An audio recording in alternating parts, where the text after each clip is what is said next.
Hello friends, नमस्कार। मैं प्रियंका स्वागत करती हूं आप सभी का आपके अपने चैनल टारगेट टीचर जॉब और target UP TET CTET app में। तो दोस्तों, आज हम डीएलएड 4th सेमेस्टर का हिंदी विषय का फास्ट रिवीजन करेंगे और साथ ही साथ यहाँ पर दोस्तों ये भी आप देखते चलिएगा कि जितने भी बहुविकल्पीय क्वेश्चन हम लोग देख रहे हैं इनमें से आपके कितने स्कोर हो रहे हैं। तो कमेंट करके हमें ज़रूर बताइएगा कि आपके कितने स्कोर हुए हैं। तो दोस्तों चलिए शुरू करते हैं। दोस्तों आपसे एक निवेदन है कि अगर आपने चैनल को सब्सक्राइब नहीं किया तो प्लीज़ सब्सक्राइब कर लीजिएगा और वीडियो को लाइक करिएगा। चलिए आगे देखते हैं। यहाँ पे क्वेश्चन पहला, यहाँ पे खूब लड़ी मर्दानी वो तो झांसी वाली रानी थी की रचयिता थी। तो दोस्तों खूब लड़ी मर्दानी वो तो झांसी वाली रानी थी, इसकी रचयिता है सुभद्रा कुमारी चौहान जी। बुंदेले हर बोले के मुँह हमने सुनी कहानी थी, खूब लड़ी मर्दानी वो तो झांसी वाली रानी थी, इसकी रचना की थी सुभद्रा कुमारी चौहान ने। नेक्स्ट क्वेश्चन हम लोग देखेंगे, उक्त कथन किसका है। यहाँ पे देखिए कथन दिया, उच्चारण में तनिक सा दोष आ जाने पर अर्थ अनर्थ में परिवर्तित हो जाता है। तो दोस्तों उच्चारण में तनिक सा दोष आ जाने पे जो अर्थ होता है उसमें अर्थ का अनर्थ हो जाता है। ये कथन किसका है। तो दोस्तों ये कथन है पाणिनि जी का। नेक्स्ट क्वेश्चन हम लोग देखेंगे, संस्कृत लेखन का दोष है। संस्कृत लेखन का दोष दोस्तों देखिए, लेखन हेतु अधूरी जानकारी, ये भी संस्कृत लेखन का दोष है। लेखन में जल्दबाजी, ये भी लेखन का दोष है। और अनुस्वार तथा अनुनासिक का पर्याप्त ज्ञान ना होना, दोस्तों ये संस्कृत लेखन का बहुत बड़ा दोष माना जाएगा, क्योंकि दोस्तों अगर आप संस्कृत में अनुस्वार और अनुनासिक का प्रयोग नहीं करेंगे तो जो इसका उच्चारण होगा ये भी सही नहीं होगा और लेखन में तो पूरी गलतियां मानी जाएंगी। तो यहाँ पर ये सब लेखन के दोष हैं, तो यहाँ पे उपरोक्त सभी हो जाएगा। चलिए नेक्स्ट क्वेश्चन देखते हैं, व्यंजनों के कितने भेद हैं। दोस्तों यहाँ पर देखिए 6, 2, 4, 3। तो दोस्तों यहाँ पर देखिए व्यंजनों के भेद यहाँ पे कितने हो जाएंगे। व्यंजनों के कितने भेद हैं, 3, स्पर्श व्यंजन, अंतस्थ व्यंजन और ऊष्म व्यंजन। अब यहाँ पर देखेंगे हम अंतस्थ व्यंजन है। अंतस्थ व्यंजन होता है दोस्तों य, र, ल, व। तो दोस्तों यहाँ पर हम देखेंगे य, र, ल, व में से यहाँ पे रा दिया गया है, तो यहाँ पे आपका 5 का आंसर आ सही हो जाएगा। और यहाँ पे देखिए क्वेश्चन नंबर 6, ह्रस्व स्वरों की संख्या होती है।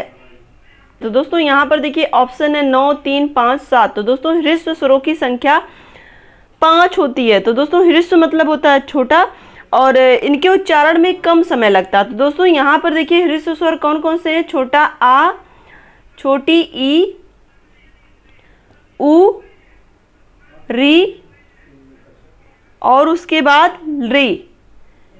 तो ये 5 ह्रस्व स्वर हैं। क्लियर। चलिए आगे देखते हैं। तो यहाँ पे आपका आंसर सही हो जाएगा 5।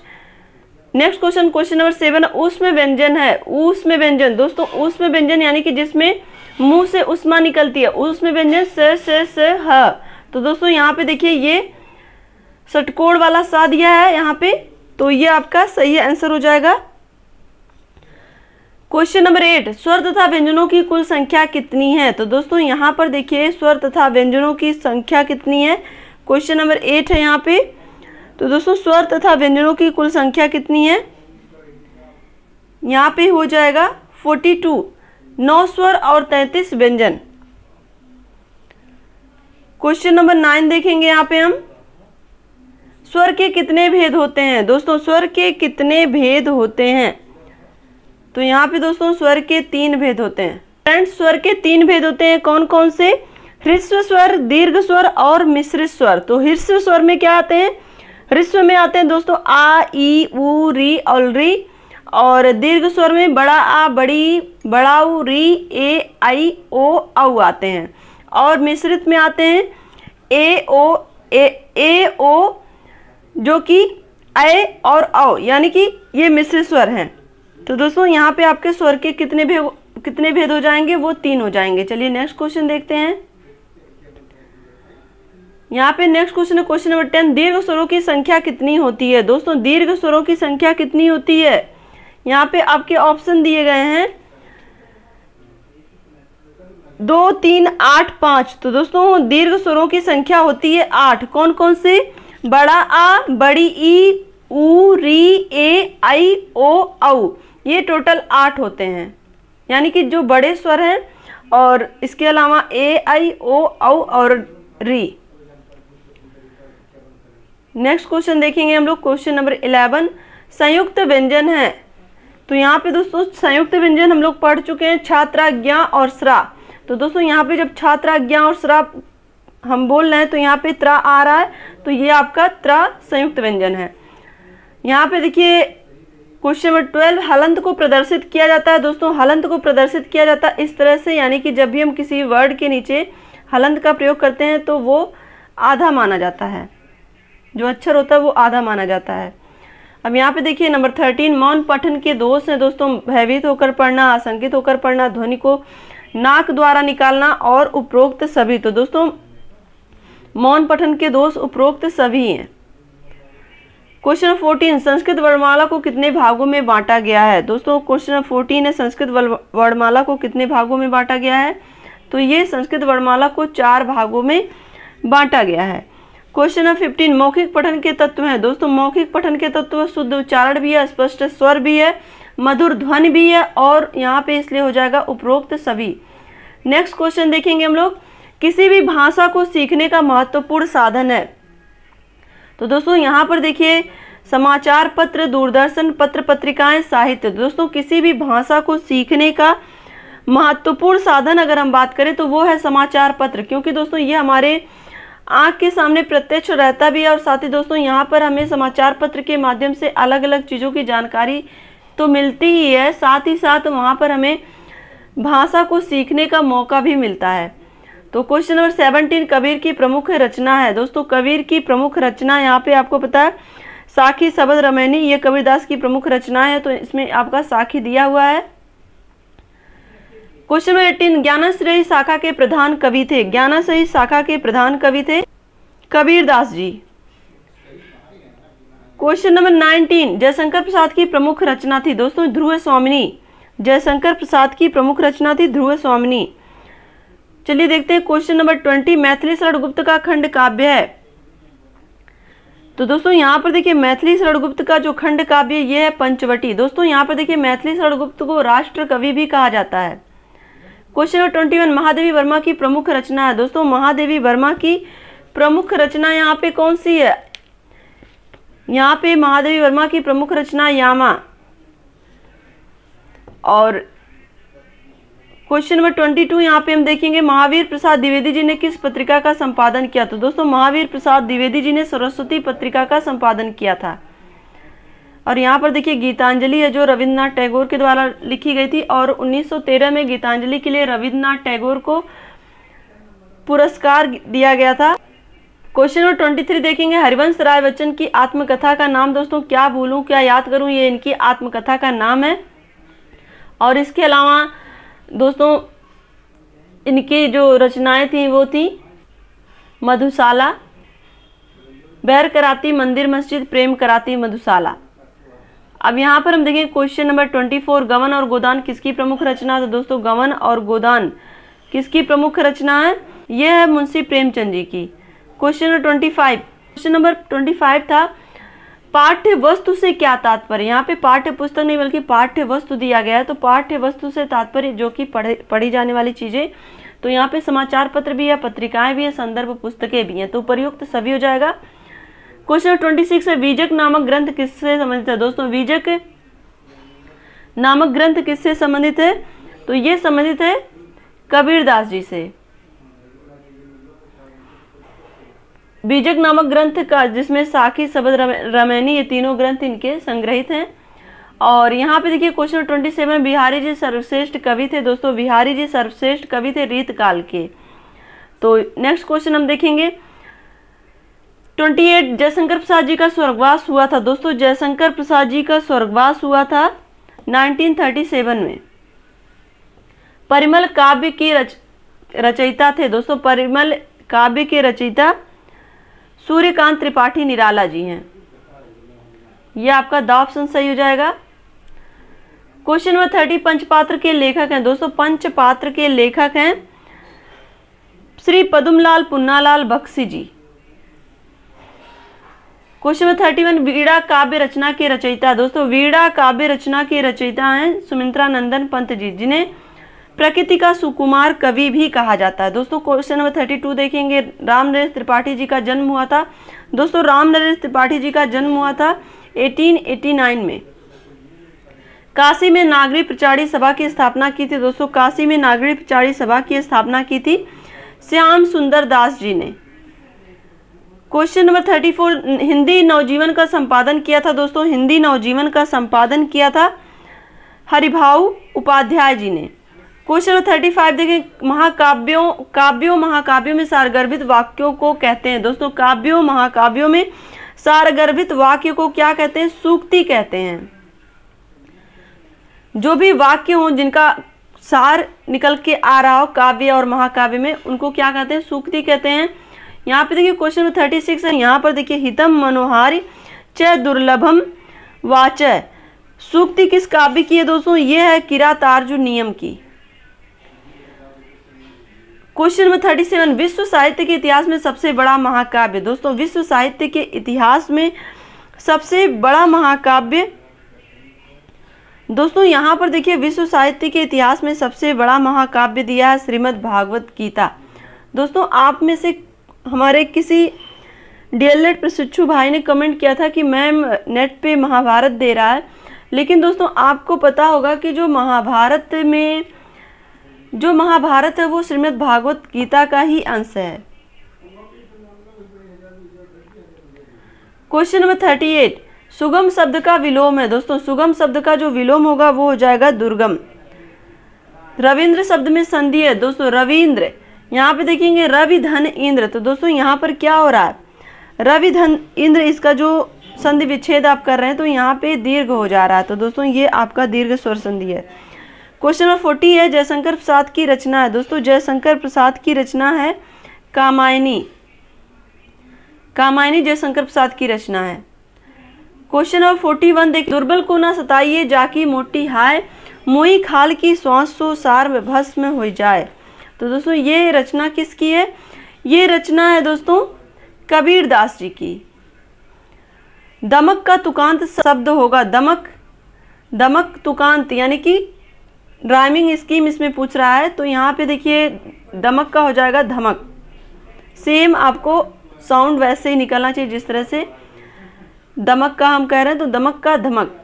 क्वेश्चन नंबर 43, पुरस्कार कहानी के लेखक हैं। दोस्तों पुरस्कार कहानी के लेखक हैं यहाँ पे जयशंकर प्रसाद जी। क्वेश्चन नंबर 44, प्रत्युपकार शब्द में प्रयुक्त उपसर्गों की संख्या है। दोस्तों प्रत्युपकार शब्द में प्रयुक्त उपसर्गों की संख्या 2 है। दोस्तों इसको मैंने आपको बताया भी था किस तरह से। प्रतिधन उपधन कार, तो प्रति एक उपसर्ग हुआ, उप 2 उपसर्ग, और उसके बाद कार इसमें मेन शब्द है, तो प्रतिधन उपधन कार, तो दोस्तों इसमें 2 उपसर्ग जुड़े हुए हैं। तो दोस्तों क्वेश्चन नंबर 44 हम देख चुके हैं। क्वेश्चन नंबर 45 देखेंगे, रेखांकित शब्द में प्रयुक्त समास है। दोस्तों रेखांकित शब्द में प्रयुक्त समास ये हो जाएगा दोस्तों यहाँ पे आपका तत्पुरुष समास। रेखांकित, रेखा से अंकित, तो दोस्तों कर्ता ने कर्म को करण से, तो इस तरह से ये आपका तत्पुरुष हो जाएगा। क्वेश्चन 46, शताब्दी एक्सप्रेस के घर पहुंचने की संभावना है। तो दोस्तों यहाँ पर देखिए इस वाक्य में किस प्रकार का वाक्य है ये, तो दोस्तों यहाँ पर देखिए यहाँ पे संदेश दिया जा रहा है, इसलिए ये संदेशवाचक वाक्य होगा, और यहाँ पे ये आंसर सही हो जाएगा स। क्वेश्चन नंबर 47 देखेंगे, शुद्ध वर्तनी वाले शब्द का चयन कीजिए। तो दोस्तों यहाँ पर देखिए शुद्ध वर्तनी वाला चयन जो है यहाँ पे उपर्युक्त किसमें सही लिखा गया है, तो ये आपका बा सही है। क्वेश्चन नंबर 48 देखेंगे, सूर्योदय में कौन सी संधि है। दोस्तों गुण संधि, दीर्घ संधि, अनुस्वार और वृद्धि। तो दोस्तों सूर्योदय में कौन सी संधि है? सूर्य धन उदय, ऊ का ओ हो रहा है, तो यानी कि ये आपका गुण संधि हो जाएगा। सूर्य धन उदय, सूर्य धन उदय, तो यहाँ पे ऊ का ओ हो जा रहा है, ओ की मात्रा यहाँ पे लगी है ना सूर्योदय में, तो यही आपका गुण संधि हो जाएगा। मैंने आपको बताया भी था दोस्तों, जो गुण संधि होती है उसमें ए और ओ की मात्रा आपको मिलेगी। चलिए आगे देखते हैं क्वेश्चन 49। कौन सा शब्द अव्ययी भाव समास का उदाहरण है? तो दोस्तों अव्ययी भाव जिसमें अव्यय हो, प्रथम पद जो हो वो अव्यय हो, यानी कि यहाँ पे आप देखेंगे ध्यान से तो ये सज्जन को जब आप इस तोड़ेंगे तो सत धन जन। दोस्तों अगर इसका आपको विच्छेद करना हो तो सत धन जन, और सत के नीचे यहाँ पे सत ता के नीचे हलंत प्लस जन, सज्जन, इस तरह से इसका संधि विच्छेद होगा। और गजारूढ़ ये भी नहीं होगा, और यहाँ पे द्विपाद ये भी नहीं होगा। तो यहाँ पे अव्ययी समास का उदाहरण होगा प्रत्येक, प्रति धन एक। जो प्रति है दोस्तों ये अव्यय है, ये यहाँ पे अव्ययी भाव समास होगा। चलिए क्वेश्चन 50 देखेंगे। अशुद्ध शब्द की पहचान कीजिए। दोस्तों यहाँ पर देखिए अशुद्ध शब्द में यहाँ पे प्रतिष्ठा भी सही लिखा, प्रणाम भी सही लिखा, प्रकांड भी सही लिखा, लेकिन प्रभु में भा पे बड़ा ऊ की मात्रा लगाया, छोटा ऊ की होनी चाहिए। तो ये आपका आंसर सही हो जाएगा। चलिए नेक्स्ट देखते हैं क्वेश्चन 51। शुद्ध वर्तनी वाले शब्द का चयन कीजिए। दोस्तों यहाँ पे जब ध्यान से आप देखेंगे तो यहाँ पे द ऑप्शन आपका सही होगा, आशीर्वाद। मेघदूत किस रचनाकार की कृति है? दोस्तों मेघदूत कालिदास की कृति है। दोस्तों यहाँ पर देखेंगे नेक्स्ट क्वेश्चन है जमीन पक गई काव्य संग्रह है। दोस्तों जमीन पक गई काव्य संग्रह है केदारनाथ सिंह जी का। तो यहाँ पे सही आंसर हो जाएगा जमीन पक गई किसका काव्य संग्रह है? केदारनाथ सिंह का। नेक्स्ट क्वेश्चन हम लोग देखेंगे देवेंद्र शब्द में संधि है। दोस्तों देवेंद्र शब्द में कौन सी संधि है दोस्तों? तो ये आपका सही आंसर हो जाएगा गुण संधि। दोस्तों यहाँ पर मैंने आपको पहले ही बताया था कि ए और ओ की मात्रा से आप आसानी से पहचान सकते हैं कि जब भी आप संधि पूछे आपसे तो ए और ओ की मात्रा जहाँ लगी होगी वो ज़्यादातर गुण संधि ही होती है। तो चलिए आगे देखते हैं। तुम अपने कार्य में सफल रहो वाक्य किस प्रकार का वाक्य है? दोस्तों तुम अपने कार्य में सफल रहो ये वाक्य किस प्रकार का वाक्य है? इच्छावाचक है। स्वच्छ शब्द का अर्थ है दोस्तों यहाँ पे देखिए स्वच्छ, तो यहाँ पे स्वच्छ शब्द का अर्थ होगा सुंदर आंख। दोस्तों यहाँ पर देखिए स्वधन अच्छ, स्व मतलब सुंदर यहाँ पे और अच्छ मतलब आंख होती है अच्छी। तो यहाँ पे जो सही आंसर हो जाएगा स्वच्छ का मतलब हो जाएगा सुंदर आंख। नेक्स्ट क्वेश्चन सुंदरता शब्द में संज्ञा है। दोस्तों सुंदरता शब्द में कौन सी संज्ञा है? तो दोस्तों ये है सुंदरता जो है ये एक भाव है, ये भाववाचक संज्ञा है। नेक्स्ट क्वेश्चन हम लोग देखेंगे साकेत महाकाव्य के रचनाकार हैं। दोस्तों साकेत महाकाव्य के रचनाकार हैं यहाँ पे मैथिली शरण गुप्त जी। उच्चारण के समय ध्वनियों के समुचित आरोह अवरोह को कहते हैं। तो दोस्तों उच्चारण के समय जो ध्वनियों का समुचित आरोह अवरोह यानी कि ध्वनियों का घटना और बढ़ना, स्वर ऊंचा जाना नीचा जाना, तो ये क्या कहलाता है दोस्तों? तो ये कहलाता है स्वराघात। नेक्स्ट क्वेश्चन हम देखेंगे अनुस्वार के बाद यदि प वर्ग का व्यंजन आता है तो अनुस्वार का उच्चारण होता है। दोस्तों अनुस्वार के बाद यदि प वर्ग का व्यंजन आता है, प मैंने आपको बताया था दोस्तों जितने भी वर्ग हैं चाहे वो का वर्ग हो, चा वर्ग हो, टा वर्ग हो, ता वर्ग हो, पा वर्ग हो, ये पांचों वर्गों में जिस वर्ग का आएगा उसी के लास्ट वर्ग का पंचम वर्ण। तो जैसे अगर हमने यहाँ पे देखिए आप समझने की कोशिश करिएगा 5 वर्ग होते हैं का वर्ग, चा वर्ग, टा वर्ग, ता वर्ग, पा वर्ग। तो का अंतिम वर्ड 5वां वर्ड कौन सा होगा? अंगा। और चा का च छ ज झ इया। तो इस तरह से का वर्ग में अगर अनुस्वार आ रहा है तो वो जो अनुस्वार का उच्चारण होगा वो 5वां वर्ड होगा यानी कि अंगा से उच्चारण होगा। जैसे यहाँ पे हमने लिखा, यहाँ पे हमने अनुस्वार लगा दिया तो इसको हम उच्चारण जब कर रहे हैं तो कंग बोल रहे हैं, तो कंग बोल रहे हैं तो का में का जो 5वां वर्ड है का वर्ग का वो अंगा आ रहा है तो कंग। इसी तरह से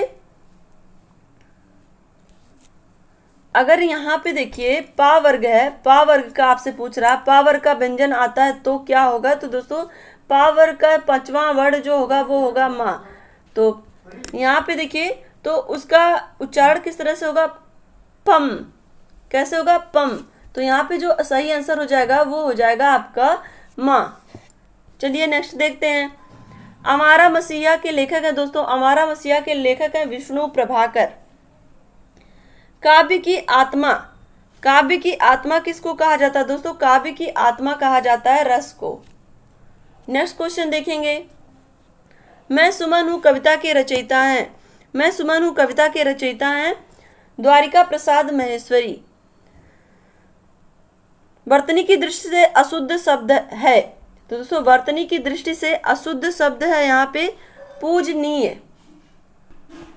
वाक्य का गुण नहीं है दोस्तों, वाक्य का गुण नहीं है, तो दोस्तों वाक्य का गुण नहीं है, तो यहाँ पे देखिए सार्थकता वाक्य का गुण है, निपुणता भी वाक्य का गुण है, क्रमबद्धता भी वाक्य का गुण है, लेकिन दोस्तों योग्यता वाक्य का गुण नहीं है।